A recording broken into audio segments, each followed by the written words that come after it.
There are things known, and there are things unknown, and in between are the doors of perception, and the doorways of perception are now open. All around us, there exist worlds of the seen and the unseen, in a universe of endless possibilities. We should never limit ourselves to a single perspective. For in order to hunt the shadows and become true explorers of the unknown and the unexplained, we must sometimes take a paranormal point of view.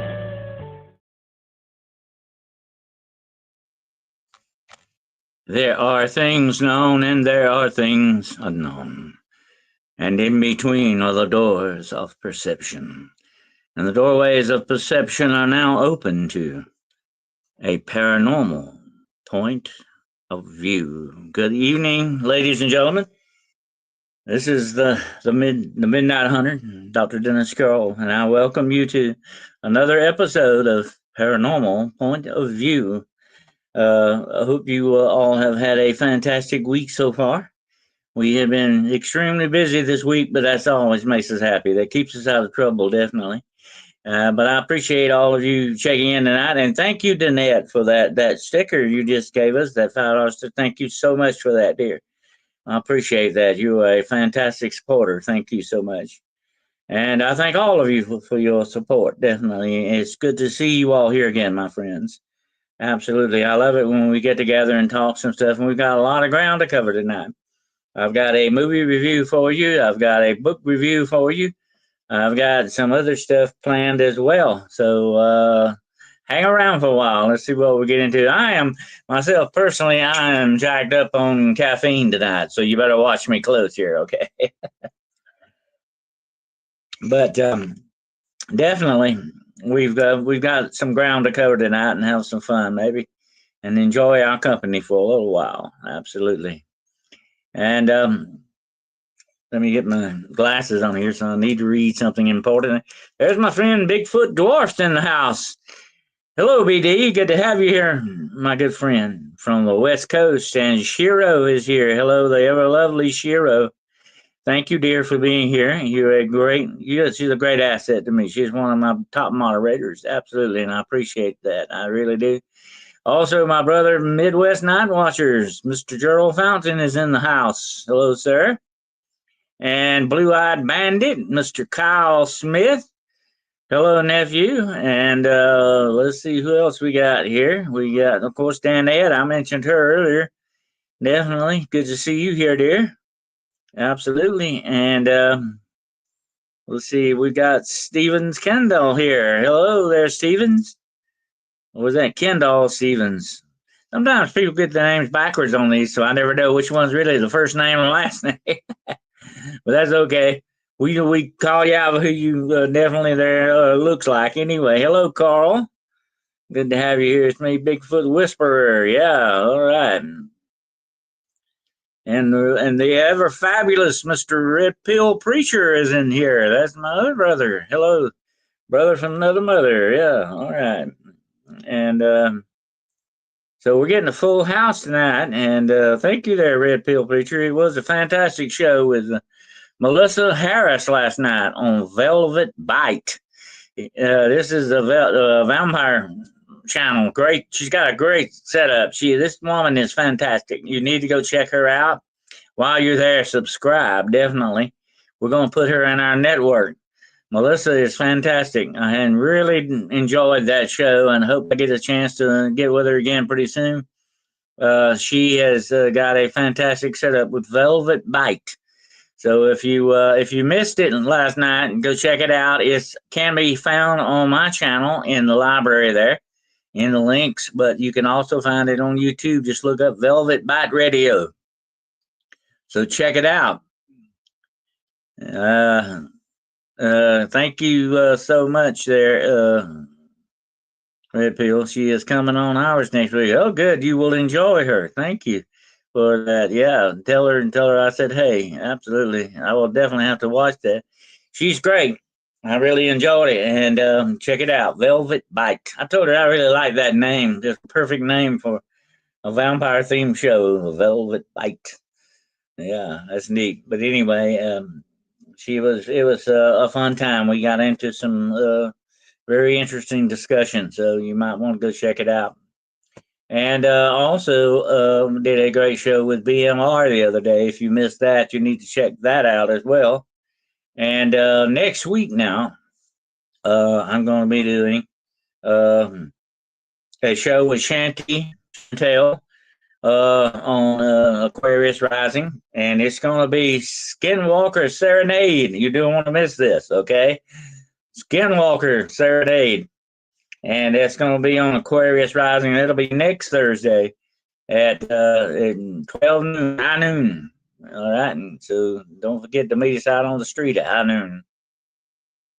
Watch out. There we go. Thank you there, Midwest Watchers. That's the link for Velvet Bite Radio, folks, and go check it out. And hello, Jessica McCabe. Good to have you here. Come on in the house. Absolutely. But yeah, there we go. Check it out. It's great. And I really enjoyed it. We had a thoroughly good time. She did a show the other day, and I didn't get to watch this. I just happened to see it today. I didn't know anything about it, although our discussion last night kind of touched on some of this when I told her about, when I was approached by the CIA. And she actually did a show. I didn't know this. She actually did a show about something like, you've heard of MK Ultra. I know you've all heard of that. But there was an MK often that you don't know about. And she was talking about it. I've heard of it before, and I have forgotten about it many years ago. But it was a secret program run by supposedly run by the CIA, where they employed witches, Satanists, and psychics and stuff to do some certain things. And I don't doubt that one bit, because they told me that, and out of his own mouth, he said, we're interested in the supernatural talents. So that does not surprise me a bit. But you might want to check that show out that she did too. I'm going to watch it. I haven't watched it yet, but I'm going to check it out as well on Velvet Bite Radio. Be there or be aware. Even square if you're not there. We did a show on Project Often a couple of weeks ago. Also, I did not know that. I missed that somehow or another. But yeah, I know I have studied that extensively over the years. It is an interesting. Ever since that happened to me, I began looking deeper into it, and I found out about Operation Often, or MK Often, as they call it. Some people call it. It was fascinating stuff, and yeah, like I said, since that occurred to me, I know without a doubt that is not just a conspiracy theory. It is a real deal. Absolutely. It's some weird, but there's a lot of weird things going on in this world, my friends. All right, absolutely. It does not surprise me a bit. Hello, Roger Blair and Messina. Hello. Welcome aboard. And Joanne is here. Hello. And I forget who that was, sent me a great picture of a Bigfoot capture. And I asked permission to show it on here, but I never heard back. So maybe if you're on here tonight, don't forget to give me permission to use that. I would like to show it on the channel. It was a great capture. Absolutely. A Bigfoot photo. It was really good.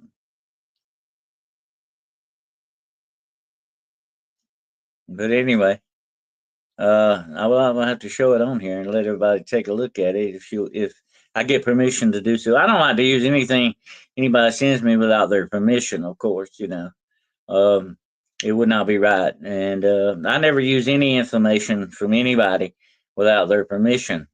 And of course, all of the work that I do is 99.9% of it is definitely confidential.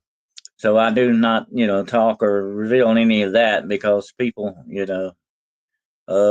would take amends at that. Definitely. We have a great movie on Rumble tonight. Okay, well, there we go. Stick that up there for everybody. What time will that be, Midwest? Let everybody know what time that's going to be on tonight. I think it's 11, right? That's 11 East Coast time, if I'm not mistaken.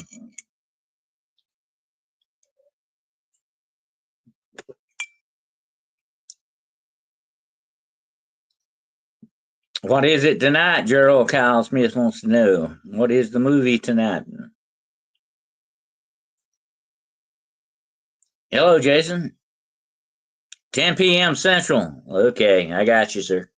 So that will be 11 o'clock Eastern time, East Coast time. Bring your popcorn. Yeah, eat some popcorn for me while you're at it. Absolutely. And maybe even a candy bar too. There you go. I tell you what, one of my fondest childhood memories, we used to have an old theater uptown. It was called the Osteen Theater, as a matter of fact. It was owned by Mr. Osteen. He was actually murdered. He goes murdered, but that's the story for another time. But anyway, he owned this theater and movie theater up there, and I used to go up there when I was a kid. And there was a machine in there that was a drink machine. You know, you could put like a quarter in, and you got a cup drink with crushed ice in it. You talking about a good soda? Well, that thing was. Well, it tasted kind of like cheer wine, but I think it was some kind. It was made by Coca-Cola, and it might have been Cherry Coke, but it was the original Cherry Coke. You talking about good? Wow, it was one of the best. I missed that. I would have bought that machine if I could. Definitely, it was great. Of course, you got to have the syrup and all that in it. But anyway, it was that's one of my fondest childhood memories. And then eventually, I had an aunt that went to work in there, so she would let me in free few times to see it. But I think it only cost like 50 cents to watch movies. But and I never will forget the very first time. Of course, that was years later that I saw Indiana Jones and the Lost Ark. I saw it in that theater. It was great. I'm sitting there watching. And somebody else with me. I said, looked down and said, "This is a good movie here. This is something special, definitely." And it definitely was.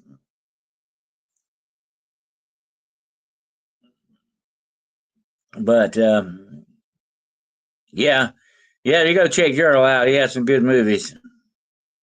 I want to talk about a movie now that I watched just recently. Now, I'm not going to say whether I recommend this movie or not because this may not be in everyone's taste, but it is an interesting movie. And the name of it is John Doe. Now, this is not to be confused with an old black and white movie that I think had, what's his name in it? Gary Cooper, I think, or something like that. And don't be confused with that. This was a newer movie. I think it was made in like 2015 or something like that. But John Doe in this movie is a serial killer, but he is a vigilante serial killer. He actually goes out of the way to get the criminals that skip the law, and he makes them pay. He's sort of judge, jury, and executioner all in one. And it's a very interesting movie. It's very violent. It definitely is. It's very hard. Well, I'm not going to say hardcore violent, but it's very violent. So some of you may not definitely like that, but it has an interesting story. What happens when you have a vigilante like that? And Batman was a vigilante, if you want to look at it that way.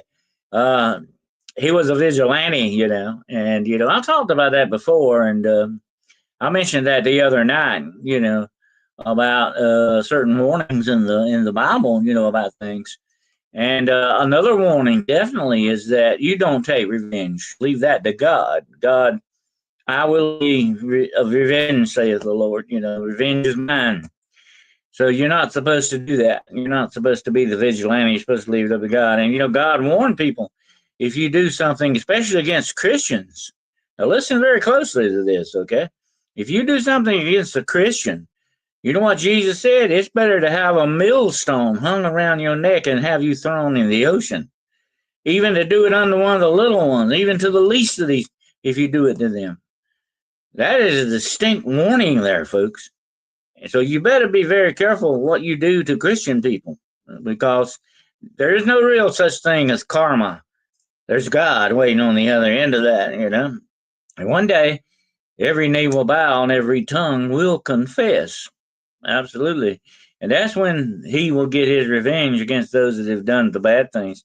That's coming, But I'm not going to get into that tonight. That's a story for another time. But, there are certain warnings like that. and I take them very serious, very, very, very deadly serious when it comes to the Word of God. Absolutely. Show the video. Joanne says you can show the video. Okay, well I'll have to download it, but I will show that next Wednesday. Okay, I will show everybody next Wednesday. You got something to look forward to. Okay, because I don't think I saved it, and what I'm into my pictures yet. I don't think if I did, I could download it, but I don't think I did. But let me see. I don't think I did, but because I was waiting on permission, that's probably why I didn't do it. But I will definitely upload it Wednesday, okay? And let me go ahead and see if I can find and download it right now if it'll work. I don't know if it'll do that. My internet's kind of flaky. My Wi-Fi gets flaky sometimes. This was very interesting. I was going to ask you, Ann, did you actually take this photo yourself? Because it's a great capture. It really is. Fantastic, you know. Let's see if I can download that and save to device. Did you actually get that yourself or what? Did you take that yourself? I mean,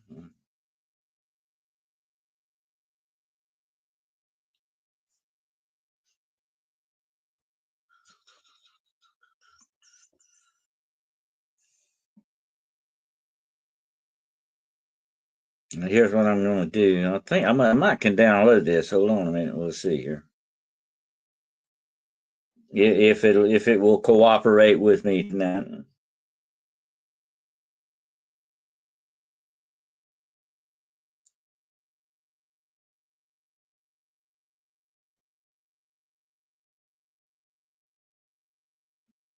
I don't know if it's going to cooperate or not. I'm supposed to be downloading here, but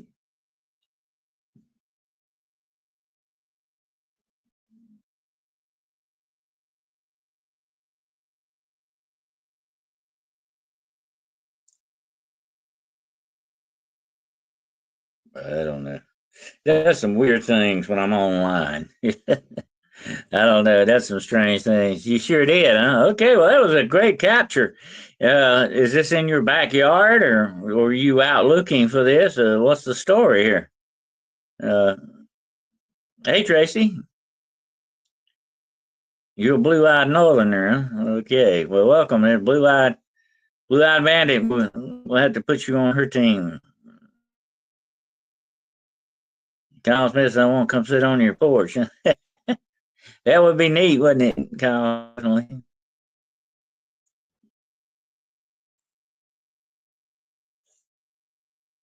Let me see if this thing downloaded yet. I don't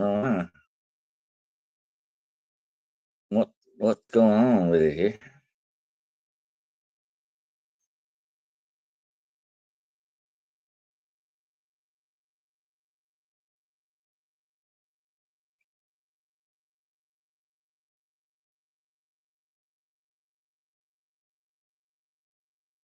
Let's see if it downloaded my other picture thing over here. It's probably not gonna let me do it. See, it's what it is. It's in my email, and it's not sharing my Wi-Fi connection. My email's not, so that's what it's doing, evidently.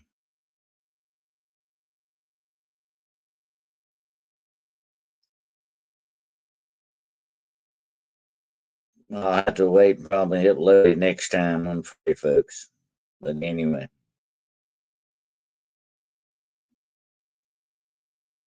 We'll see. Well, wait a minute. There might be it right there. Oh, man, let's see here.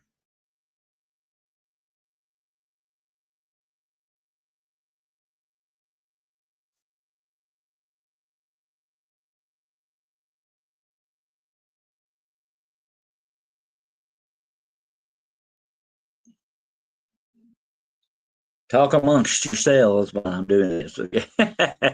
I'm sorry I'm taking time with this here, but it's not wanting to cooperate good with me tonight for some reason. I don't know what's going on with it.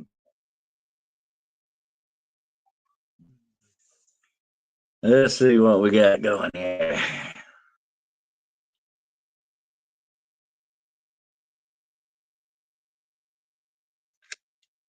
Okay. Let me see if I can go download this. I'm going to assume that you're going to assume what? I'm going to assume I'm included in the beautiful souls. We all have beautiful souls here, my friend, definitely. Okay, let's see if I can get this thing uploaded here.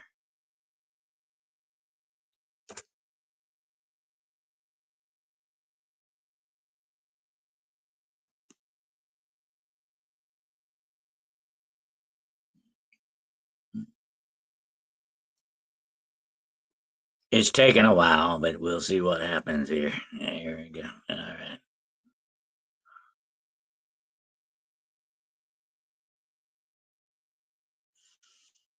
I think we have success here, folks. I think so. Now, don't let me speak too soon here. Hold on, man. It's taking a while.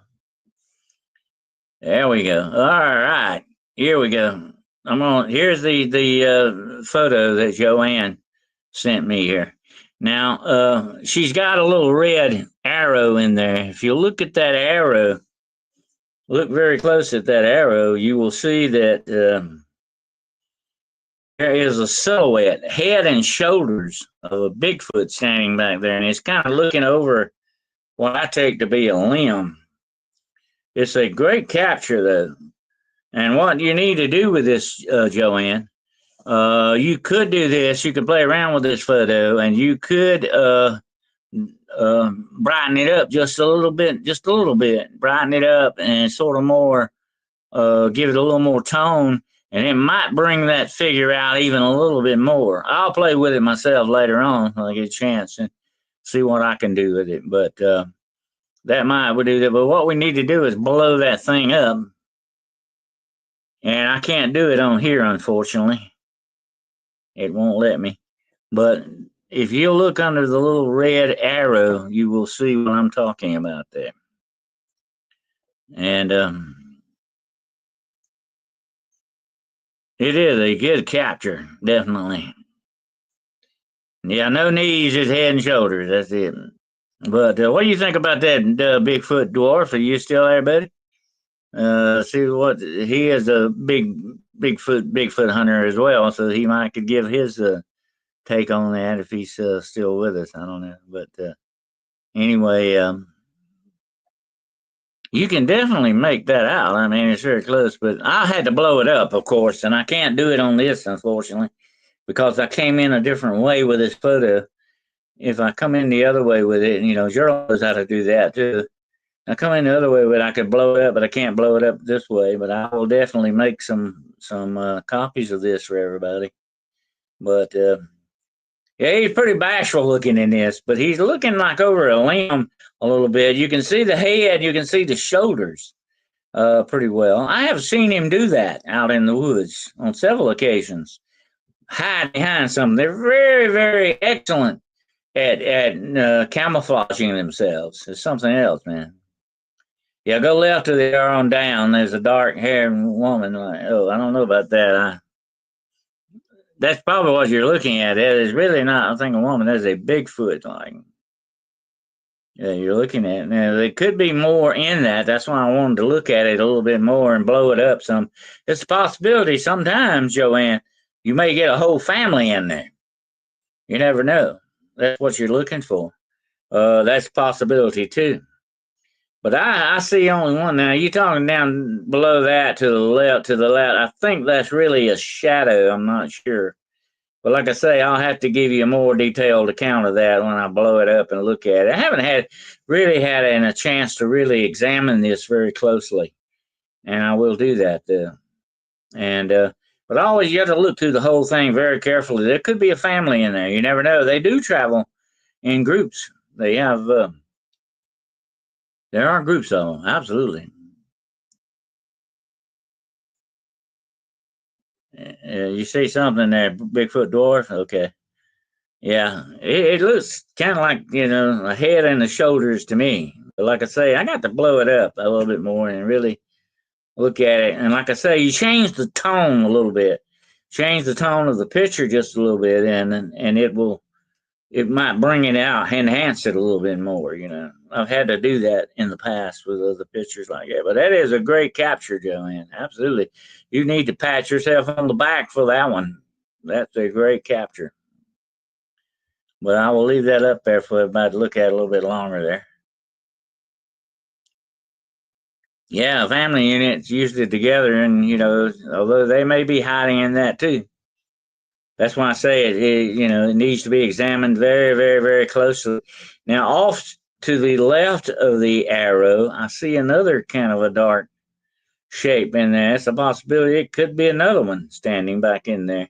But like I say, I'll have to blow it up and really check it out a little bit deeper than that, and get back with you on it. Okay, I'll have to be a little bit more thorough with that and see what I come up with. It's a possibility there may be more than one. You always look for that there's a possibility more than one in there. Urso wants to know, Joanne, if you got any tree arches or any kind. Have you noticed any kind of structure of any kind out there in those woods and all that? That's another thing to look for. And I'll tell you something else you can look for.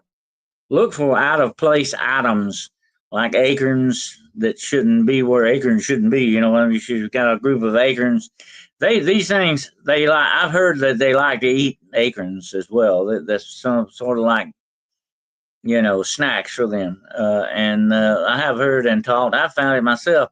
Handfuls of acorns somewhere where they shouldn't be, and that's a telltale sign there too. And of course, you can tell if you're very, very thorough. You can tell when limbs and down trees have been moved. You can tell, and because unless it's a wind thing, nothing should be moving limbs in the forest like that. Unless it's a bear or a Bigfoot. You never know. You never know. But anyway, that's very, very interesting. Thank you for sharing that with us, Joanne. And I will do some more examination on that and get back with you on it, okay? Absolutely. Great capture, though. That's a great capture. And if I were you, I would put me a video cam recorder in that position on those woods, because look, where you've seen him once, you've got a good chance of seeing him again.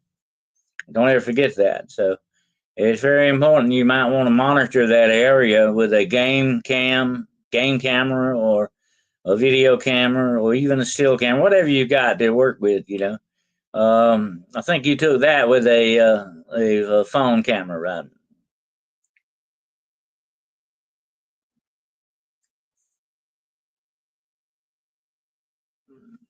Yeah, that egregious squirrel. Squirrels will sometimes do that, but they don't usually take the acorns very far from an acorn tree. I've found that out to be true. If you find, like I said, that time I found them, it looked like a handful of acorns, and they were under a holly bush, and they shouldn't have been there. Squirrels do not usually take some and leave them. They bury them or put them in the hollow of trees and stuff like that, or in their nest. They don't usually leave anything like that laying on the ground, and not in a pile. And so it could have possibly been a bear. I can't say Bigfoot did that, but I didn't see it. But I'm just saying it's very suspicious activity that needs to be looked at, definitely. Oh, you took it with your iPhone. I thought so. Yeah, it looks like an iPhone thing. Yeah, but anyway, you might want to get you invest in a good game camera if you don't have one, Joanne. They're pretty affordable. You might want to put one up out there and see what you get. That would be interesting too. Yeah, you don't want to use infrared on that. No. That they don't like that stuff. They can see it, and we can most of the time. They have a different color and light perspective and perception on things than we do. They are deeper in the light spectrum, I think, than we are. So you got to be careful with that infrared stuff. Yeah. You heard a crashing sound, huh? Well, they might have knocked something over or something. Definitely. I would be out there myself, crawling around on my hands and knees looking for footprints. That's what I would be doing. You might find a really good one that's worth catching. You never know. It's good to have casts on these things as well. And you can get a solar charger with many of them. Oh yeah, yeah. And you can also get one. I've got one that you can put on your phone. I mean, you have an app and you can monitor it with your phone. You don't even have to go back out in the woods and look at it. That's neat. You can get on there and see what is captured and all that, and on your phone app. So they've got, and that's affordable. That's not that expensive. I've got one like that will do that, and it has really good night vision, but it's not infrared. It is sort of what we call cat's eye optic. In other words, it's taking in light, and you can see figures better at night with it, but it's not infrared. Okay, they call it Siam cat optics. It was invented by a Japanese company years ago, and it's really good though. I like it. I have it on a set of binoculars that I have. I have it on a telescope, and also have it on a game camera. So it's neat stuff. You can ever get one with a Siam cat optics. Great stuff. But anyway, that was a good capture. Very good capture. I'm glad I could download that for everyone and take a look at. But I will try to blow that up, and next time I get back on here, I'll have about 2 or 3 more pictures of that for everybody. And we'll change the tone on it a little bit too, just in case we can enhance it a little bit more. In 1 week, Kyle said he had 450 catches. My gosh, probably got a lot of deer around there. Deer and raccoons. Boy, they love to get on camera. You get them on camera a lot. And like a spotlight beam, they have more rods in their eyes. Yeah, yeah. Absolutely, they pay them. That's why they have eye shine and we don't. By the way, folks. Anything, if you ever see anything with eye shine, that's not human. Humans do not have eye shine unless there's something else going that looks like it's a human. If you know what I mean, it's not the real thing. Humans do not have eye shine like that. No, no, no. Yeah, Joanne's out there squatching.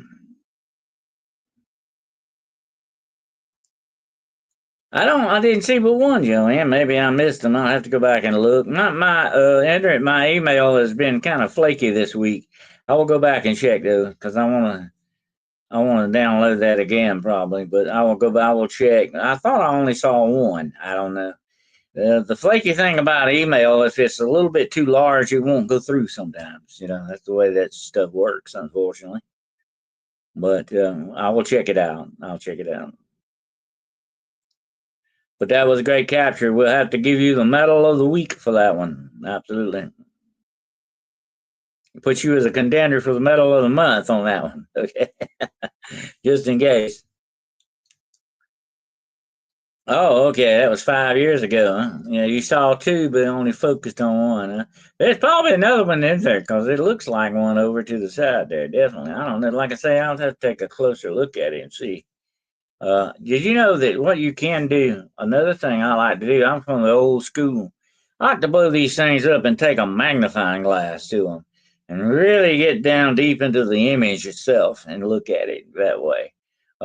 Sometimes when you just blow it up, the pixels will expand and it messes the silhouette and image up a lot. It's better to look at it with a magnifying glass sometimes than it is to blow it up. You see what I'm saying? I think Ursa knows what I'm talking about here. If you blow it up too much, you can pixelate it, and it doesn't look good. It's better to not take a magnifying glass and look at these things. You get a better look at what you're doing.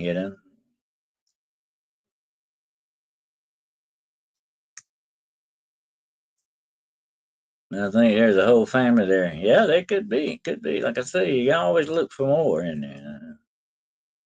You have been waiting 5 years to see him again, huh? Well, if I were you, though, it would definitely be a good idea to put a game camera out there. I would definitely do that. Absolutely. How big of an acreage have you got there? Those big, very big stand of woods, or is it connected to a national forest, or what? What's the story on that, Joanne?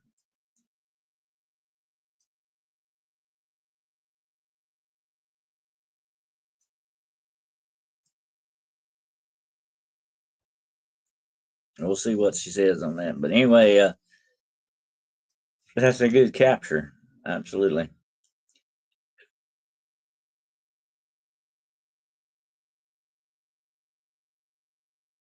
But I have seen him like that in the woods on several occasions, way down deep in the woods. They will stop and they'll get behind a tree or behind a log, even sometimes. And, I don't know if you're familiar with the fact that they supposedly can spider walk sometimes. They can supposedly do that. And when they do, they can get down real low in the foliage and move, They just probably love Joanne. That's what it is. Yeah, water like creek or stream, yeah. A game for them to be a violator. Absolutely, it's probably attached or close to a national forest or something like that. About 45 to 75 acres, huh? That's a pretty big forest, definitely. Yeah, big creek. Well, that's where you need to set your game cam up because everything, and that includes Bigfoot, comes back to water sooner or later. Okay, don't ever forget that. It's very important. That's where I stick out a lot of places. I've often got down by creeks and streams to see if I could catch something. But you need to be in a wide open area and not just in the bushes of the stream. You know what I'm saying? You need a good wide open area and keep an eye on the stream itself, way back from it. Don't get up against the stream. You get back from the stream and watch it, to see what comes to that stream. But sooner or later, Bigfoot's going to have water just like you and me, okay? And he's going to come to whatever one's available for him. And but he's gonna approach it very cautiously. I guarantee you that. Okay, that's why you need to be hidden very well, or you have your game camera hid very good. Okay, that's a good idea to do that. I wish I could be there and show you some of this stuff, Joanne, and go out there with you in the woods and look at it. That would be neat, but unfortunately, they can't do that.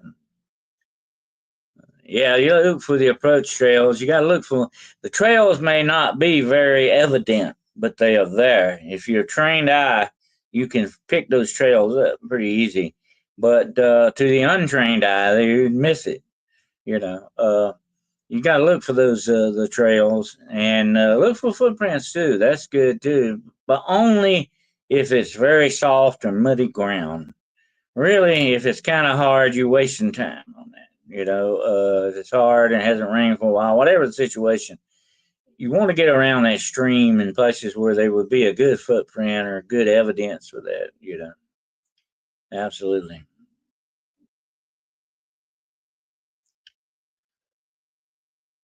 Uh, sounds like Carl's ready to go fishing.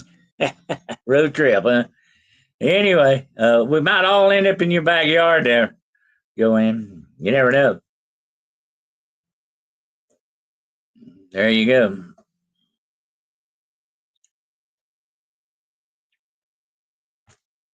See what you got started, Joanne? There you go. But anyway, well, moving right along now from Bigfoot. Yeah, but anyway, I was going to get back to that movie I was telling you about. And it's called John Doe, and he is a vigilante. So it is very interesting, but like I said, it's kind of violent, but it's something that could very well happen. There serial killer. Here's the interesting thing about a vigilante serial killer. Okay, he's got a sickness. He wants to kill, but he's justifying his killing by taking out people who have beaten the law or has gotten away with doing crime. That's kind of weird. I thought that was interesting to me. If you have a serial killer that's going out doing this, although he wants to kill people, he's justifying what he's doing. That's weird when you think about it. But check it out. It's called John Doe, and you can watch it on Prime. Okay.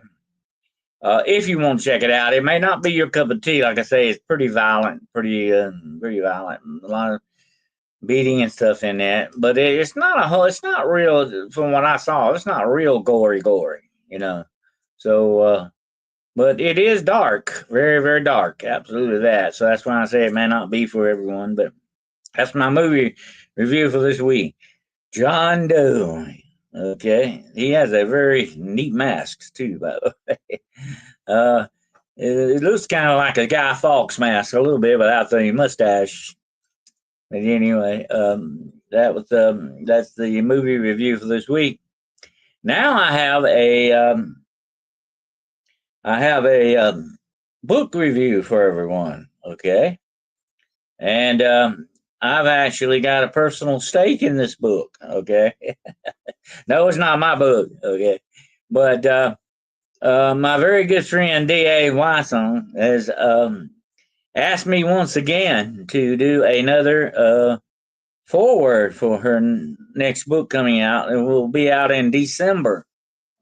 And I'm going to show you guys the cover for it. Let me pull it up. And here it is.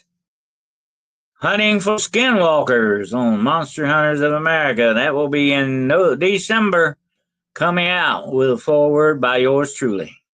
And I'm proud to do that for her. She is an excellent writer. I love this series.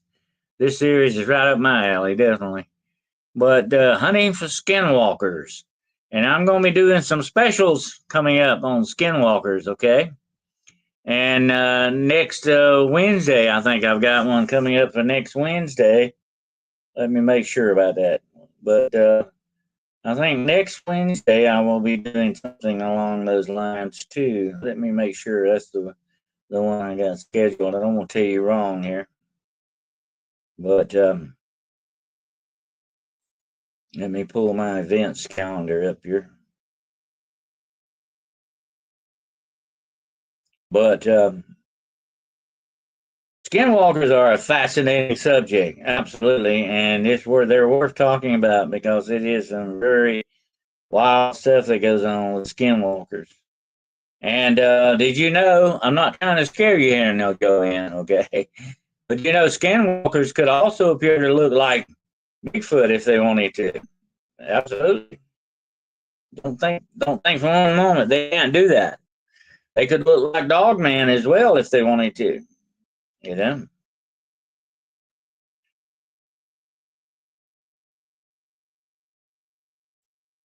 But now next Wednesday, I'm waiting for this to come up as slow as molasses in January here. I don't know what's going on with it tonight, but anyway, it's cause I'm sharing bandwidth with it here, I think, is what the problem is. But no, next Wednesday, I'm sorry. Next Wednesday, I will be talking about interdimensional vampires. You don't want to miss that. But now, Skinwalkers will be on Aquarius Rising. I'm sorry. I get this mixed up here. But next Wednesday is interdimensional vampires. You don't want to miss that one. It's going to be great. But that's the next thing, hunting for Skinwalkers. And I definitely would be there with those guys. Absolutely. But yeah, and I am proud to once again humbled and honored to do her foreword for her again in this book. And I had a lot of fun. I enjoyed it. I truly enjoyed it. So go check this out, December, folks. It will be available December the 1st and on Amazon. So be there or beware. Okay. Your hammock on hammock be Bigfoot bait there, bandit. Yeah, Joanne, be careful you don't turn out to be Bigfoot baiting. If you want to eat barbecue, you have to help with the grill. There you go. I'll help you eat the barbecue. I definitely will do that. I'm willing to do my part. Hello, Philip. Good to have you here. All right. But yeah, I'm always willing to pitch in with the barbecue by eating it. Now you'll be looking behind you in the woods. Well, I'll tell you what. I was telling somebody the other day, Skinwalkers, Bigfoot, Dogman, all that stuff. Somebody asked me, "Aren't you scared to go out in the woods, Dennis?"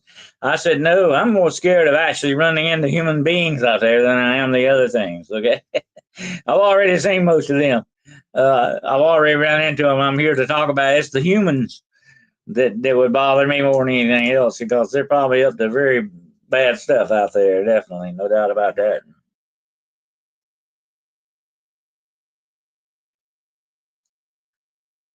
Yeah, Blue Eye Bandit's the pit master.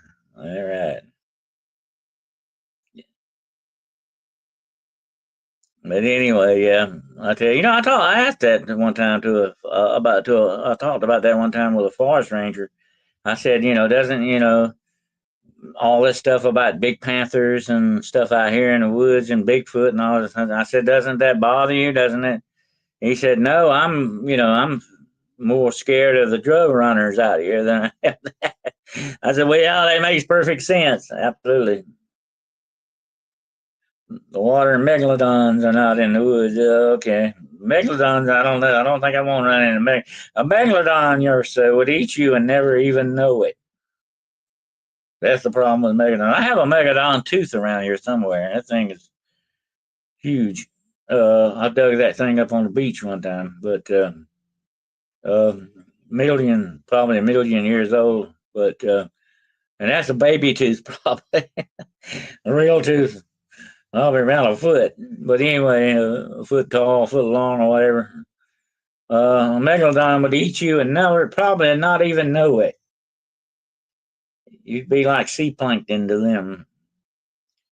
Giant snapping turtles. I investigated that one time. I actually had a report in a creek of a giant snapping turtle. Something was in that creek. I guarantee you that. I can never get it to show itself. But there was something. It was a snapping turtle. And whether it was gigantic or not, I don't know about that. But it was in there. I could never get to show itself. And knowing it was a snapping turtle, I wasn't about to go swimming with it. But they reported that this thing was bigger than a washtub size. That's a big snapping turtle. That thing is sort of like a sea turtle or something. My gosh, that's big. I would not want to run into a snapping turtle that big without some kind of weapon to protect myself with. That's kind of a big deposit of megalodon teeth. Yes, I used to find them a lot, but only very small ones. I was walking down the beach one time and just found one laying on the beach. But I dug this one up. You dig on the beach a little bit, you will eventually find one. And I did. I found one. But it was a big one. It was a nice find. But it was too big to make a necklace. You'd be going around like this the whole time. You couldn't carry that necklace too good, I don't think. But anyway, uh, barbecue turtle on the black and this. I seen a snapping turtle one time snap a broomstick in half like it wasn't nothing, like a hot knife through butter, man. Snap. It was gone. And if they can do that with a broom handle, they certainly take your doggone hand off if they wanted to. Absolutely. I sure got catfish too, man. Don't forget bull sharks do come up in the rivers and streams. Yeah, they will do that. You got to watch out for them. They can be mean little rascals too. Yeah. It's like that, that very famous joke about Australia. That man was fixing to wade in the river, and he asked that Australian guy. He said, "Are they, crocodiles in this river?" And the Australian guy says, "Oh no, no." So he starts walking in the river, and then the Australian guy says, "They got eaten up by all the sharks." So be very careful where you skinny dip. It might be the last skinny dip you dip. If you catch my drift on that. Fishing for snapping turtles is, yeah. Raise two for fish for snapping turtles is a good 5-gallon bucket, yeah. This talking about this turtle they said they saw was big as a wash tub. You know what a wash tub is? Wash tub's what, about 3 foot across. My gosh, that was a big snapping turtle. That thing would take your arm off.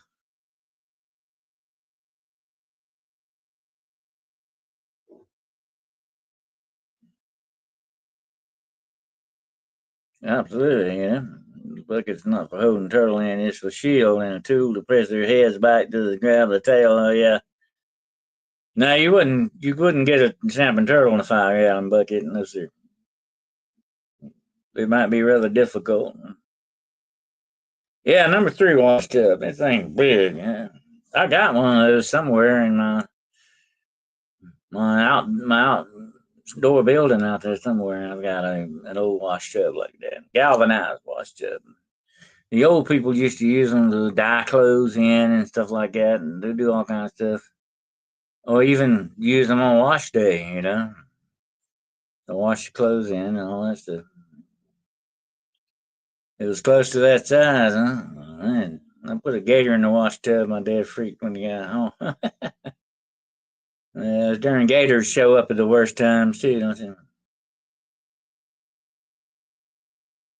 I was in the swamps of South Carolina looking for a lizard man, and I was standing on the bank of a creek, of the swamp actually, and I looked down and I realized suddenly what I was standing. I was standing smack dab in the middle of a gator slide. And I look over in the water and I can see two eyes looking at, they'll get down even in the water and all you see is those two eyes sticking up, watching. Sure enough, there he was, I thought, well, I better, get out of his territory.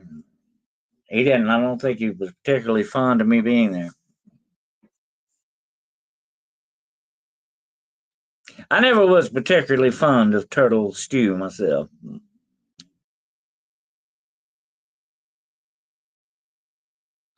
Yeah, I'd have drawn all over. Gal says, absolutely. I mean, I don't know. And of course, you go skinny dipping around South Carolina, you're going to run into the water moccasins and cottonmouths too, by the way.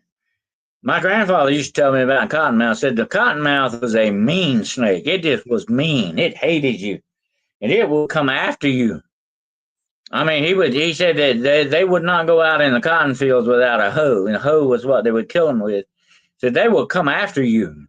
They won't. Most snakes will run from you. Even rattlesnakes will run from you. A cottonmouth is not that way. He's got a mean disposition. He will come after you, and they are very poisonous.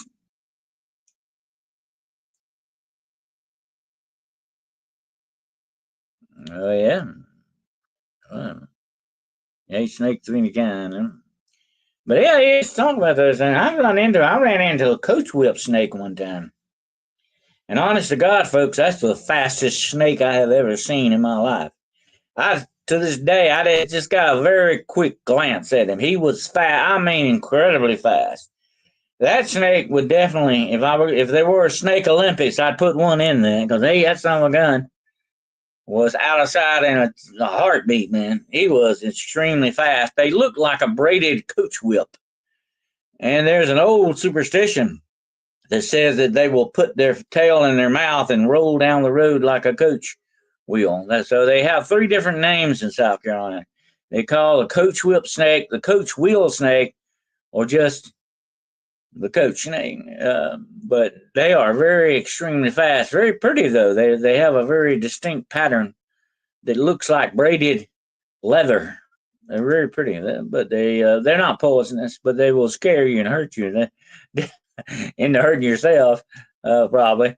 But I was out. We used to go. I used to do that as a hobby. I used to catch snakes. I had a snake stick that I would catch them with, and we would put boards out in the woods and go back days later and pick the boards up, and we'd catch a lot of snakes like that. They get on the board in the heat, they love that. And I pulled that board up one day, and that son of a gun was fast. I never knew they were that fast. He was gone in a heartbeat, man. It was extremely fast. But that's what I told the guys with me. I said, hey, if he wanted to come after you, there's nothing you could do about it. He'd be on you before you could spit, buddy. Absolutely. Yeah, the moccasins will attack you too. Yeah, they're mean too. Only in the water, though. They're very mean about the water. They're one of the few snakes, and they can actually open their mouth in the water. Some snakes can't do that. They can only bite you on land. The sea snake is the other one that can do that in water. They can bite you but they have to get up a little bit in the water. They can't actually bite you submerged because they will drown if they open their mouth. But when they get up, float on the water, that's when they can bite you. But the moccasin can open its mouth in water like that too. It's very extreme. Most snakes won't do that except moccasins and sea snakes.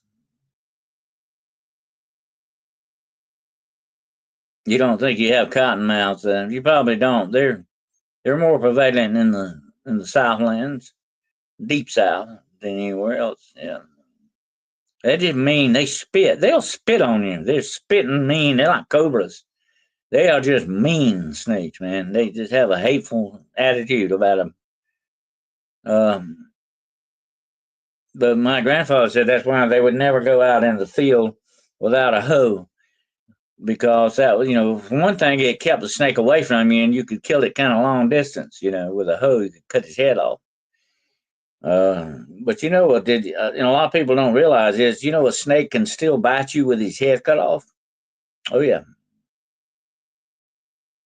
The only good snake like that is one that does not have a head. Then you don't have nothing to worry about. But you cut the head off, try to pick the head up, they can still bite you. Oh yeah. That's where all the poison's at. It's not down in the body, it's around the glands in the mouth. Copperheads, yeah. Copperheads can be mean too, Roger Blair. They definitely can be. I'm gonna tell you something about snakes. They have a faster and meaner disposition the hotter the day is. If that day is in the 90s, almost 100s, you can have a mean spitting snake on your hands, no matter what kind of snake it is. The more heat they get, the faster and more angry like they become. They're just like jacked up on that heat. You know what I mean? And their venom runs better that way too. I got bit on the hand by a copperhead, but luckily I moved fast enough. He couldn't get a good purchase bite on me. I was lucky, and he was a small one. He was not a big one, but the small ones, if they say, have more poison than the big ones in them. I don't know if that's true or not, but they can definitely hurt you. The small ones can, put a bite on you too. Bliss, but I remember staying out in the rowboat after dark while rowing back. It was spooky. I looked up and saw snakes hanging off of the limbs on the side of the creek. That's a remarkable thing. I've always thought about that, and since you brought that up, something with no legs at all can climb a tree. That's amazing to me. That they can do that. And did you know? A lot of people don't know this, but alligators can climb trees. Now, they won't probably go straight up a tree, but if the tree's at a slant over a river or creek, they can climb that tree. Oh, yeah. Can you imagine that, having an alligator fall on you out of a tree? That would not be good. But they can do that. That's absolutely true. They can climb trees, but they have claws. And somebody asked me the other day, how can a gator climb a tree? Because they've got claws. I don't think it would be a problem for them. Yeah, Louisiana closed the Carnival Beach because a boy was swimming with his family and many others. He went the water slide, was bitten over 100 times because he landed on many of them. Oh yeah, they during their mating season, Carl, they'll all get together and they could be 100 together in a snake den. That would definitely just not when you want to encounter them. So yeah, they get around anything that draws heat. They'll get under it. If it's a rock, board, plank, whatever, a piece of paper even, whatever it is, they don't like to get in direct sun. They want to get the heat, and they don't want the sun to burn them. They can burn too, just like you and I, but they don't want that. They want the heat off of that, and that's why they get under things, bushes, trees, stumps. Always look over a felled tree before you step over it, because they may be on the other side. You never know. You have to be very, very careful and very cautious when you're in the woods, because you can run on them. I've walked up on rattlesnakes. You have to be very careful where you're going. And now in the South we have diamondback. We have eastern back diamond rattlesnakes, but diamondback, but we also have pygmy rattlers and canebrake rattlers. So we got 3 or 4 different types of rattlesnakes down here. I've been hit in the leg by a gator tail and dropped me to my knees, and my son friend took my boots off because of swelling. Yeah, they can really pop you good with that tail, but that's one of their weapons. Oh yeah, they have. I've actually seen gators knock other gators out with their tail. They knock each other out with themselves when they're fighting and stuff like that. They can be very bad with that tail. That tail can be just as bad as them mouths in many ways, absolutely. And they can claw you up too. They got some tremendous claws on their feet. Yes, sir. And they are extremely fast. I had a woman tell me that once. I didn't know gators could run that fast. I said, ma'am, they can run faster than that if they want to. They can be on top of you in a jiffy if they want to. Don't think they can. They're not slow like you think they are. No, no, no. The bears are the same way. A bear can, there's animal along, walking along. They look slow. And, I've heard a lot of people say, I can get away from a bear. No, that's what you think. If a bear wants you, you belong to him. If you're not careful, you will be. Yeah, they hit you like a 400-pound man. Yeah. I used to keep snakes pets. I had 21 of them at one time. My gosh. You ever get bit or so? You play with snakes, you're bound to get bit sooner or later. Right? Yeah, tin roofing laying around the place that they get under. Yeah, Roger, that's right. Anything like that that draws heat, that's what they go for. Absolutely. But anyway, it was worse than Jaws. uh, yeah, they can fly when they want to, man. Yes, sir.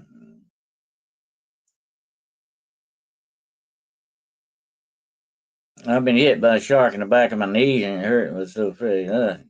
You were lucky you didn't take your knees off. Depending on what kind of shark it is. Tiger sharks can be very mean too. Tigers. You got several different types of sharks. Of course, the worst one of all is the great white shark. They have actually opened the stomachs up on great white sharks and found 55-gallon drums in their stomachs that they swallowed. Think about that, folks. That's a big shark.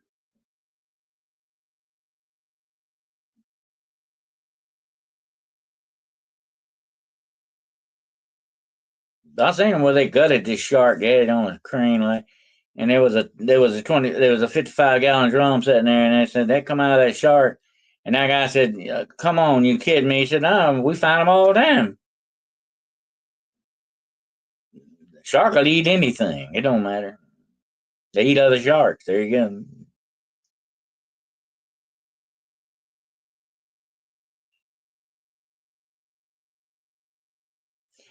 Yeah, Cal, he's lucky enough to buy a lottery ticket and include us in on it, okay?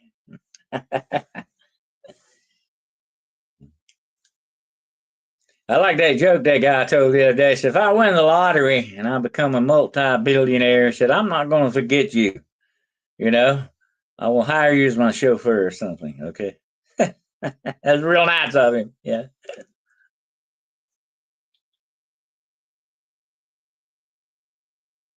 Bull sharks scare me. Most other sharks will leave you alone. Yeah, bull sharks can be mean. That's why they call them bulls. Yeah.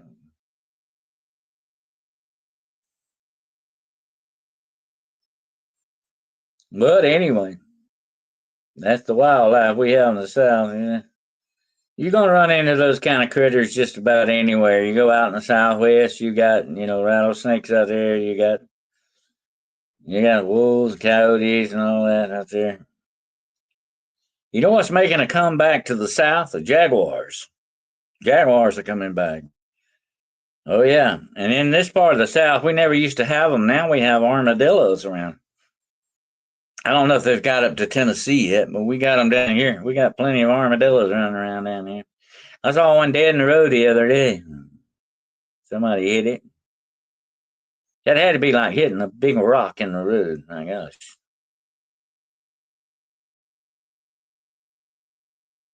$1.8 billion Midwest. I could live with that. I could really live with that. I could learn to live with that real easy. You don't win if you don't play, though. That's my problem. I don't play. Don't have the money to play. They are in West Tennessee, huh? I figured they'll be up where, they'll be in northern Tennessee before you know it. They'll be in New York. Those little son of guns get around. Yeah, they can carry leprosy. It's a good idea not to handle them. No, no. I've told my neighbors about that, and I said if you ever get one in your yard or something, don't touch it, don't handle it. If you find a dead one or anything, you definitely don't want leprosy. Uh, Absolutely. A lot of things are that way. There, you heard about the kissing bugs, huh? the kissing bugs and stuff like that. You don't want to, they can do some bad stuff to you as well, and you can get them in your house. You know, one was digging my yard until I got hit by a car. Yeah, they're armored. You know, they kind of remind me of the age of dinosaurs. They have armor on them. You know, they look like kind of dinosaur looking things, don't they? They're weird looking, definitely. They're about what I might see in the woods or swamps hunting. Yeah. Possums. Well, you know, possums are never have rabies that much. They don't have. They eat ticks. I like possums. They're good guys. Okay, possums are good to have around. Some people say they taste good. I don't think I want to eat one. She smells like a rat. But they are good to have around, and they take care of disease and stuff. Possums are good. Absolutely. I had a possum lived in my yard, and he was living in my yard last year, I think. He would show up on my porch sometimes. Now he was a real nice guy. He didn't bother anybody. And I encountered last time I went in a building outside, I encountered him out there, and that son of a gun was hid in a tarp I had out there, and I dumped him out and accidentally. I hope he didn't run off after that. I like to have them around. They're good to have in your yard. They eat ticks. They kill snakes. They're better than cats in a way to have against varmints out in your yard, in your garden, and stuff like that. Possums are good.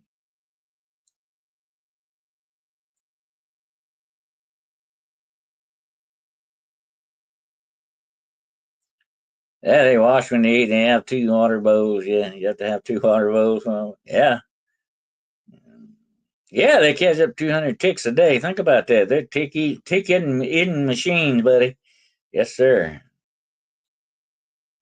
The 5 band is suitable for a pet. It's the 9 band which we have can carry. Yeah, I've heard that. Yeah. You know, the possum is a marsupial, don't you? Just like a kangaroo. They have a pouch for their young as well, kind of like a kangaroo does. But at a certain age, they will come out of the pouch and hang on mama's back.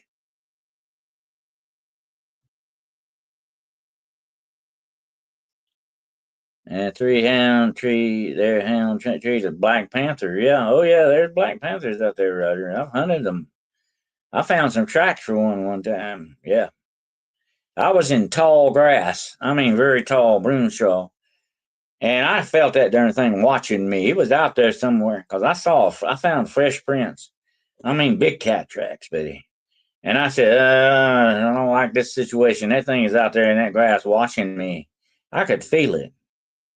And, but I had a hunter come tell me about it. And I said, well, heck, I'm going to go check this out, you know. And sure enough, I walked out in that field, started looking around, and I found those tracks. And they were fresh, very fresh. That was very high broomstraw. It could have been anything in that broomstraw, but I felt like it was watching me. I could feel it. Hairs on the back of the neck thing, you know. It was definitely out there.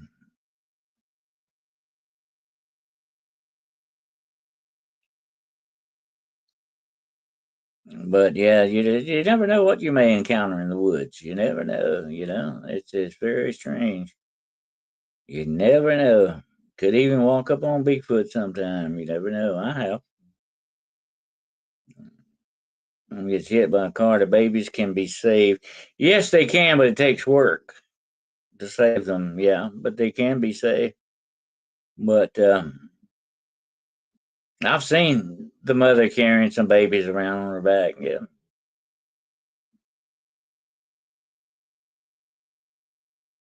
And you know what? They really will play possum. They do that. That's just one of the little tricks they have. But they are another thing that looks pretty slow, but they can move fast when they want to as well. Unfortunately, they don't know that they don't move fast enough for automobiles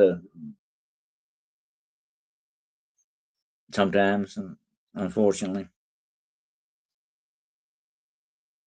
I'll tell you another useful thing, although a lot of people don't like them, but we would be in big, deep trouble without bats. Bats eat their weight in mosquitoes every night. Mosquitoes and moths and all that. We would be in big trouble without bats, Betty. Bats are very important.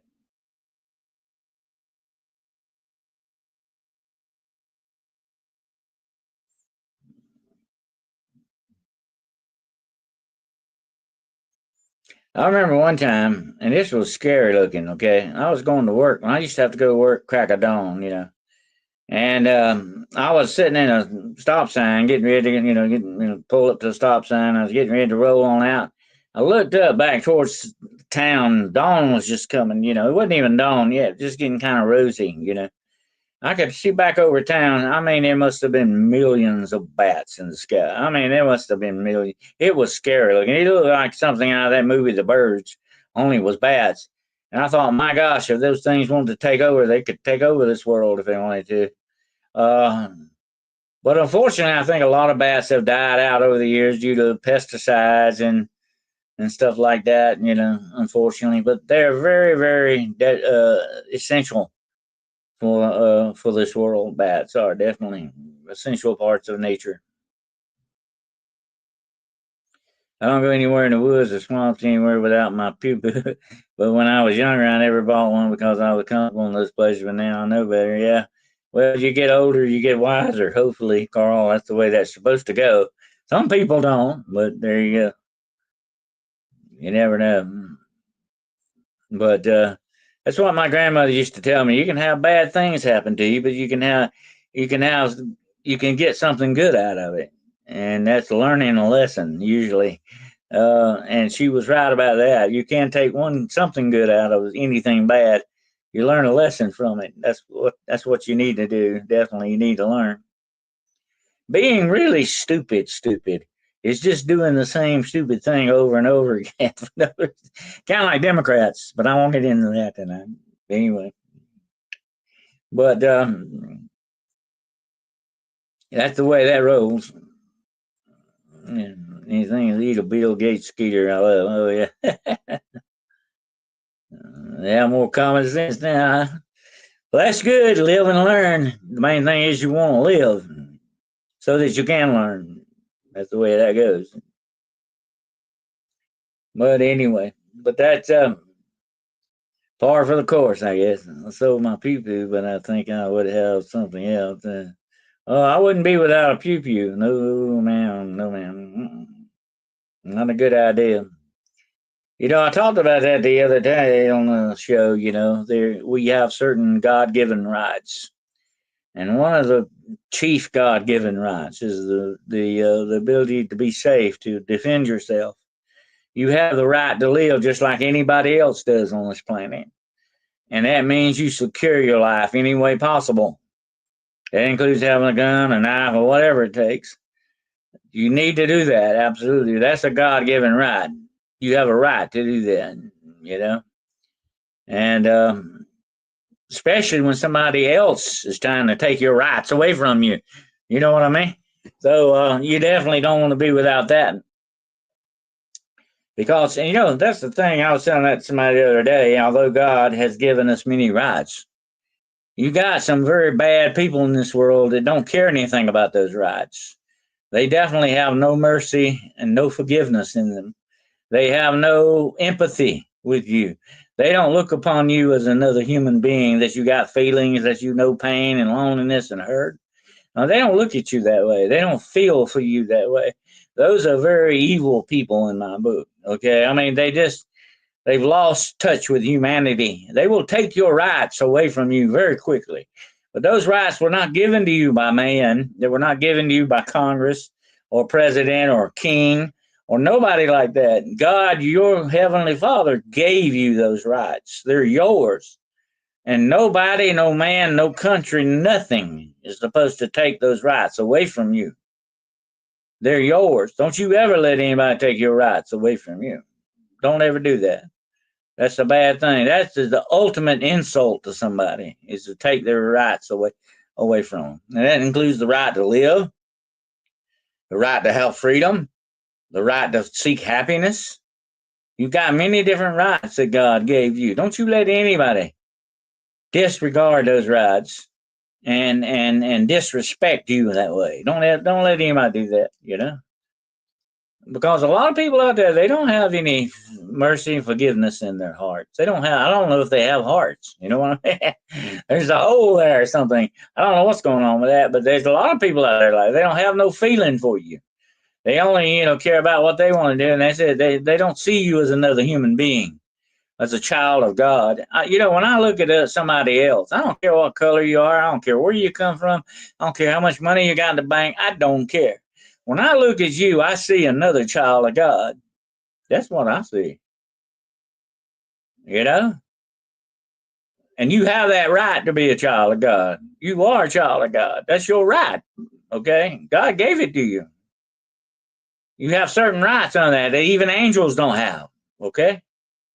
Don't you let anybody take that away from you. It's yours. It's a very personal thing. But when somebody disregards that, when they disrespect you, don't you take that off of them. Don't take it. Because that's your right. But when I see somebody else, I see somebody God thought was worth dying for. Not just me. I'm talking about everybody else too. That includes all of you. I don't care who or what you are. Okay? You're still a child of God. In my book, that means you deserve some respect. You deserve to live. You deserve to have your rights. You deserve to be looked upon as another human being. That's what you need. And if everybody would do this, what a wonderful world we would have, It would stop a lot of foolishness going on in this world, but nobody wants to do that. They forget about other people being humans. They only care about themselves. That's it. And that's the whole problem with it, But don't you do that, that is a sign of the love of God in you. If you don't have a love of God in you, you in a bad situation. And you better change it. You better check, As that the poet said, don't worry about your brother or sister. You examine yourself to see whether you are found wanting or not. That's what Jesus says. You sweep around your own doorstep. Take the beam out of your own eye before you worry about the one in your brother's eye. We need to examine ourselves and see where we're coming from. To be honest, to be honest. But when you look at another human being, you forget they're a human being. They have pain, they have happiness, they have loneliness, just like you do. They get depressed just like you do. They get hurt just like you do. If you lose touch with that, you're no better than those people like Charles Manson. You're really not. I hate to say that. I've seen them with my own eyes. When they look back at you, there's not human eyes looking at you. They're dark, empty, soulless eyes looking back. It's just evil. That's what it is. Darkness is looking back at you, That's right, Carl. God gave you rights, and they are worth fighting and dying for if you have to.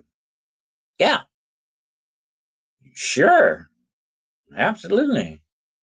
What are we without our rights and our laws? We're no better than animals. We're lower than animals. Animals go by the instinct that God put in them. What's wrong with us? If we don't have laws and civilization, we don't, have authority in that respect, what are we doing? We're no better than animals. And that's what happened in the days of Noah. God looked down and saw mankind. You know what he said? It's a sad thing. Think about this a minute. God had to reset everything. He said that the thoughts of man were continuously evil. Always, constantly evil, evil, evil. And God said, I repent that I made man. I wish I'd never done it. I'm going to wipe him out. This was bad. This was a bad thing to begin with. That's what God said. Think about that. God almost gave up on us, folks. But luckily he didn't, thanks to a man named Noah. But God was just about ready to give up on us. That's how bad we were. And we're getting that way again. Absolutely. I think we're outdoing it this time more than we did last time. We're overdue for what? A great reset. Carl said, I've seen Dennis and saw what those animals did to people, and I know they unalive my friends and my friends' friends. Absolutely, Carl. And when people do other people like that, you're lower than an animal. I'm sorry to say that, but you are. You don't have any humanity left in you. You're not human anymore, folks. What's going on with that? If you don't have feelings for somebody else, you don't have forgiveness in your heart and mercy on other people, there's something bad wrong. You better check yourself there and see what's going on with that. I'm not trying to be judgmental here. I'm just telling you as it is here. That's not me. I'm not the one that made this up. That's the word of God. That's what Christianity is all about. That's the love of God. You know, people going around saying all that. Oh, yeah, I got love, love, love, love. But when it comes down to it, they don't have that real stuff. Or they wouldn't act the way that they do. Or they wouldn't treat people the way that they do. You're going to have to stand in front of Almighty God one day. I am too. And answer for what we've done to other people and what we didn't do for them. You better be ready for that. You better be ready, because they said those books are going to be open, and those books are the books of your life. And every thought and everything you ever did and didn't do. That's what Jesus said to his disciples that day. It was a great, great part of the book. He said, you know what? I was hungry and you didn't feed me. I was naked, you didn't clothe me. I was sick, you didn't come to me. And they said, Lord, when did we do that? When was you naked? When was you sick? When was you hungry? And he said, when you've done it unto the least of these, you've done it unto me. And if you haven't done it to the least of these, you haven't done it to me. You're going to have to answer for that one day. And I am too. If we don't hold that up, we're going to have to answer for it. And when those books are open, like I said earlier, every knee will bow. Every tongue will confess. There ain't going to be no excuses that day. You're not going to lay the blame on somebody else. It ain't going to work. And if that book ain't got the stamp of Jesus' blood on it, you're out of there, buddy. That's it. You're gone. God will tell you something you don't ever want to hear. Depart from me, for I never knew you. You are forgotten out of the memory of God and everything. That's a horrible thing. That is the real hell, folks. That is the real hell. To be cut off completely from God, and he forgets all about you, and you as if you never truly existed, and all you got left is the pain of that. Absolutely.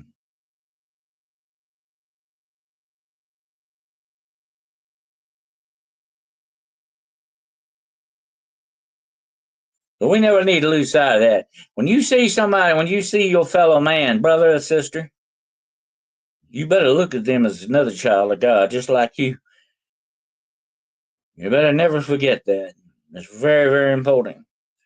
A lot hangs on that, your eternity. I don't care whether you think you're going to come back again and reincarnate again, which is a bunch of bull. I'm going to say that real quick. That's one of the biggest lies that Satan ever devised. There is no such a thing as reincarnation, okay? You take it from me. For it is appointed unto man once to die, and then the judgment. That's very plain, is it not? You're not going to keep coming back trying to get it right. Well, Jesus died for nothing. That don't make sense. Don't you believe that reincarnation crap? That is a lie straight out of the depths of hell. You better get it right. You got one chance, my friends, and that's it. You ain't coming back. Believe me, you're not coming back. I lay down my life for a child and a heartbeat. We should be that way, everybody, Cal. What is the greatest love that Jesus taught us of all? To live your life for another. That's the greatest love of all. I was taught that as a policeman. I was taught as a policeman to take that bullet if I had to.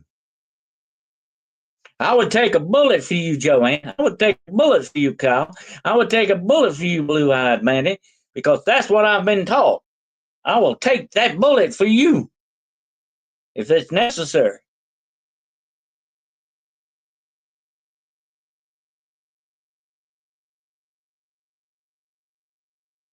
Everybody, Joanne, ain't gonna sit at that table, unfortunately. I want. That's one supper I don't want to miss. Okay, I want to sit at that table I don't know whether y'all want to sit at that table. But everybody's not going to sit at that table. Some people are going to be lost. They're going to believe lies. They're going to believe the wrong thing. They're going to wander away from that. Unfortunately, that's just the way it goes. Because they're going to listen to that great deceiver who even taught the angels out of heaven. If he could deceive angels, my gosh, what's he going to do to you? Think about it.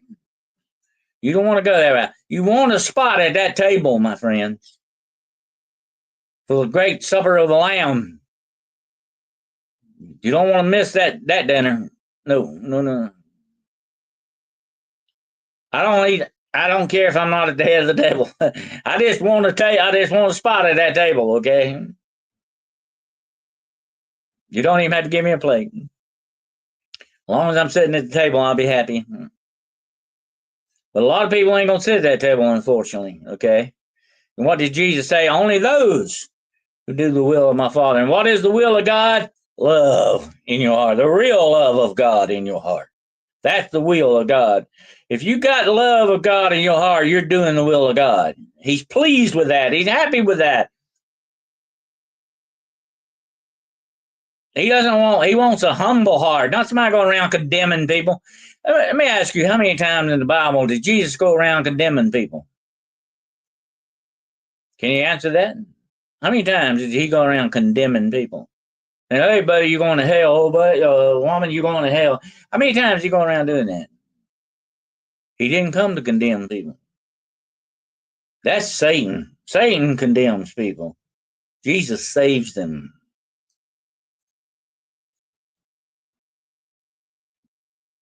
Yeah, we need to understand exactly what that is. Love, love, love, love, love. Oh, I got to love, love, love in me. And they go out and treat the fellow man like a piece of dirt. What kind of love is that? That ain't the real deal, my friends. You know, I did a story on that the other night, the real deal. If you missed it, you need to go back and watch it. I talked about the real deal. So don't come up to me hollering love, love, love, love, and you go out and treat somebody like dirt. Or you cuss somebody out because they cut you off on the road, or you do something like, that's not love. And you don't have love. You don't have the love of God in you. You may have you got a love of yourself or something in you, but you ain't got the love of God in you. You better find out what you're dealing with there. You better look for the real deal. He never pushed and strong armed anybody like the church. You can't go by the church earth though. Church is a man-made thing. We're talking about the kingdom of God here. Jesus is going to rule this world one day. Jesus is going to sit on a throne on planet Earth, and this is going to be his place. I want in on that. That's the kingdom I want to be in. It don't happen to be Catholic or Protestant or Islam or Hindu or whatever the heck it is. I ain't in with that. I want to be in the kingdom of God. That's where I want to be. On the side of the angels. So don't lose sight of that. That's very important. But you got to have the love of God in you. That's where that's got to go. It's the goodness of the Lord that draws man unto repentance. I'm speaking to myself also. That's true. The Holy Spirit does that, but you got to have your heart like, well, it's like Kyle, and he's a farmer. He knows you got to fertilize a field. You got to prepare a field before you can plant. You got to get your field ready, folks, so that the Holy Spirit can plant in your field. Okay? You got to be open to it, not shut off from it.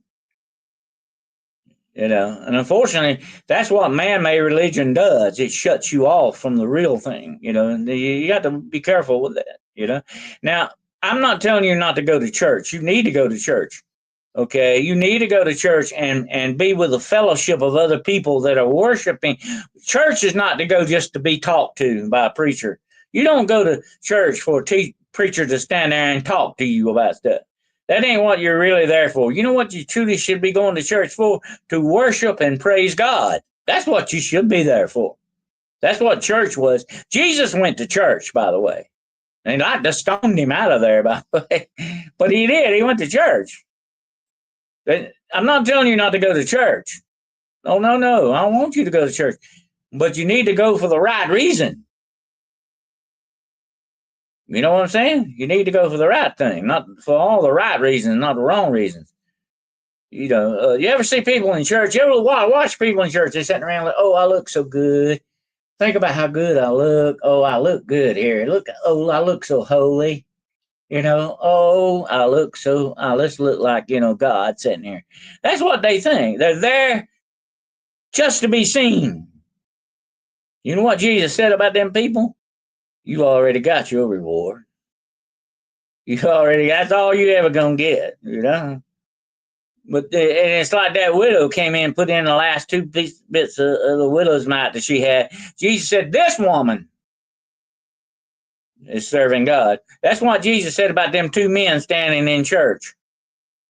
One man was saying, oh God, have mercy on me. I'm a sinner. Have mercy on me. He was asking for mercy. And the other man was saying, thank you, God, for making me a better man than that one standing next to me. Thank you for making me a much better man than that man over there. You know what Jesus said about that man? He said, that man's got what his reward is. That man that's saying, mercy on me, Lord, he said, that man is justified. He will be justified. He's praying the right thing, folks. He's a humble man. That's what you got to be. In order for you to enter the kingdom of heaven, you got to have the faith of a child. And what is the faith of a child is what? It is humble. Okay? Don't ever forget that. Very, very, very important.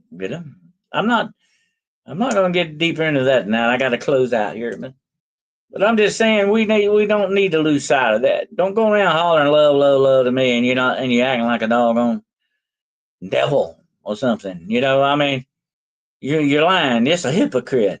Don't be a hypocrite. Had an old preacher tell me that one day. It's bad enough to be a sinner. It's even worse when you're a hypocrite.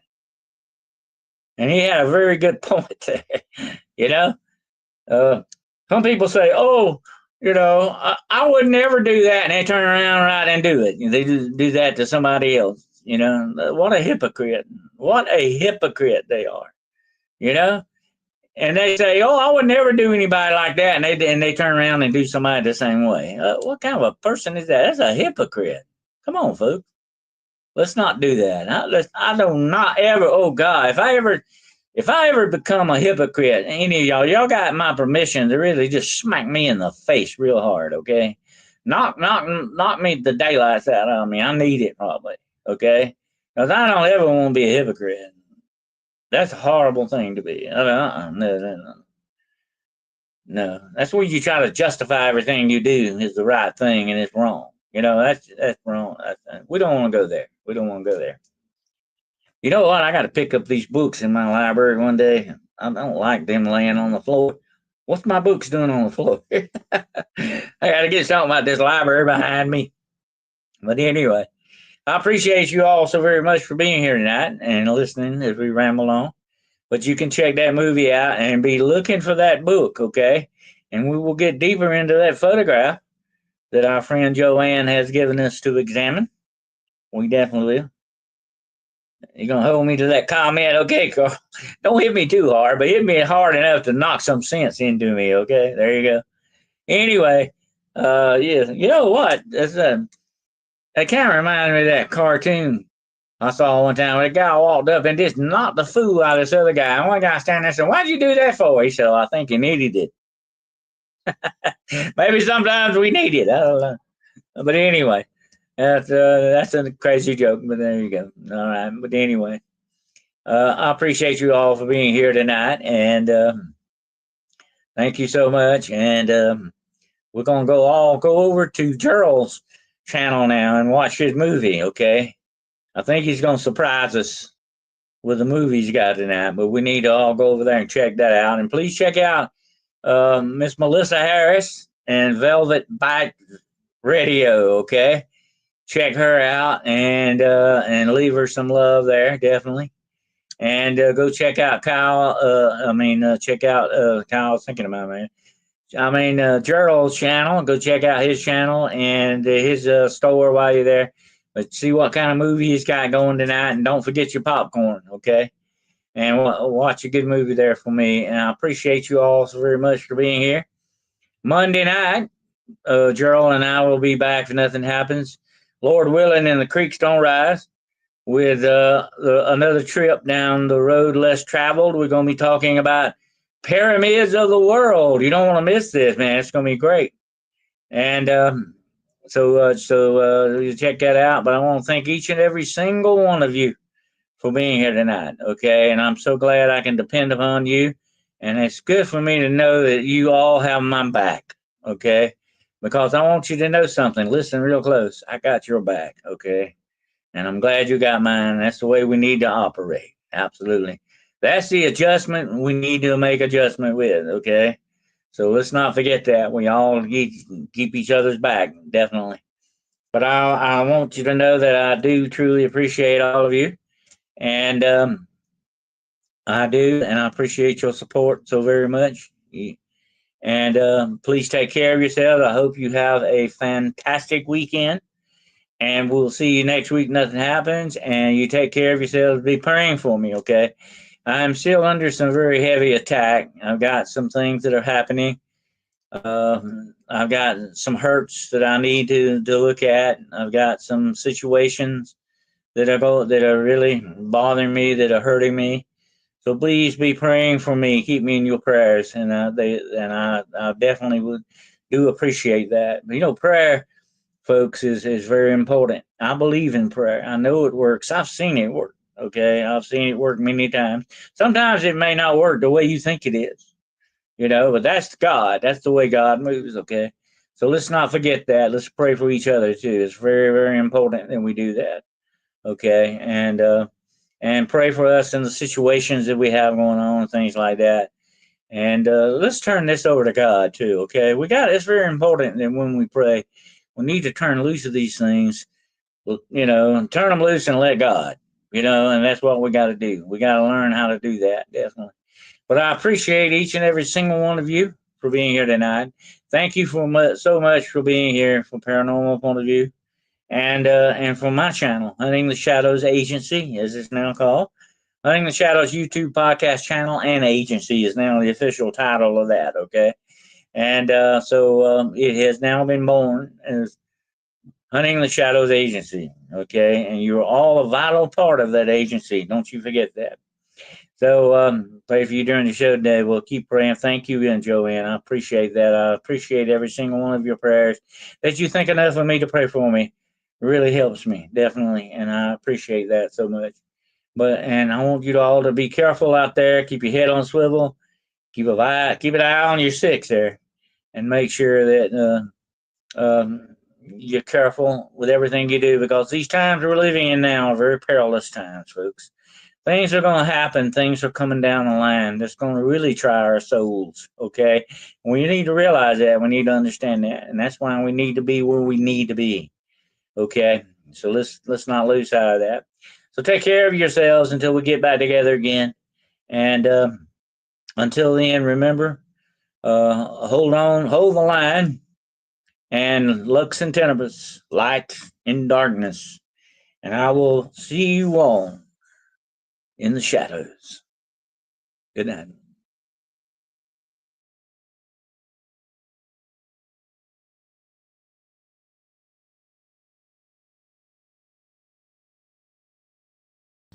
I have but one mission, and that is wherever Providence may lead me, to seek out evil and rid the world of it. Solomon Kane. I want you to believe in things that you cannot. Dr. Abraham Van Helsing.